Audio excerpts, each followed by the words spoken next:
F'Lulju li ġej mistennija tidħol fis-seħħ il-liġi l-ġdida dwar il-protezzjoni ta' tfal li għandha lan li tħares aktar l-interess ta' tfal. Fost oħrajn il-leġiżlazzjoni l-ġdida se tpoġġi enfasi fuq l-indipendenza u l-imparzjalità tal-professjonisti u l-qrati biex twettaq assessjar ta' każijiet li ddeterminaw il-ġejjieni ta' tfal vulnerabbli. Il-liġi l-ġdida tintroduċi ordnijiet ta' protezzjoni u rimedji bħal ordnijiet ta' emerġenza, supervizjoni u ordnijiet oħrajn biex il-minuri li jkunu abbużati jew traskurati jinħarġu mill-periklu.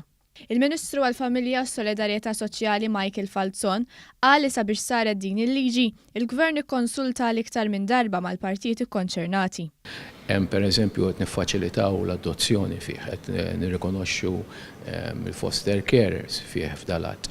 Qegħdin ukoll naraw li jkun hemm iktar bilanċ fejn għandu jkun hemm bejn il-partijiet li t-tfal għandhom qatt jintużaw bħala arma tat-teddid bejn il-koppji. Il-Ministru Falzon għal dan meta kienet jindirizza konferenza dwar il-liġi tal-familja. Konferenza li qiegħda ssir għat-tielet darba u fiha tlaqgħu professjonisti li jaħdmu fil-qasam minn pajjiżi bħal l-Istati Uniti u l-Awstralja.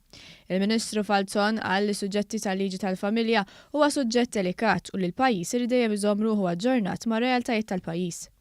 Inkwantu għal pajjiżna għamilna diversi liġijiet li għandhom x'jaqsmu fejn tidħol liġi tal-familja, nsemmi pereżempju liġi tal-koabitazzjoni, il-liġi ta' divorzju, il-liġi ta' civil unions huma kollha liġijiet li qed jippreparaw jipprovdu għal dak li huma realtajiet ġodda fis-soċjetà tagħna.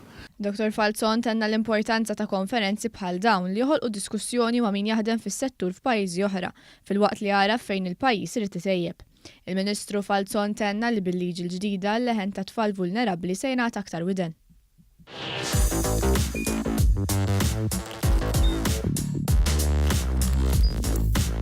Idħol fuq one.com.mt u hemmhekk tista' tara l-programmi kollha li jxandru fuq One permezz ta' One Play.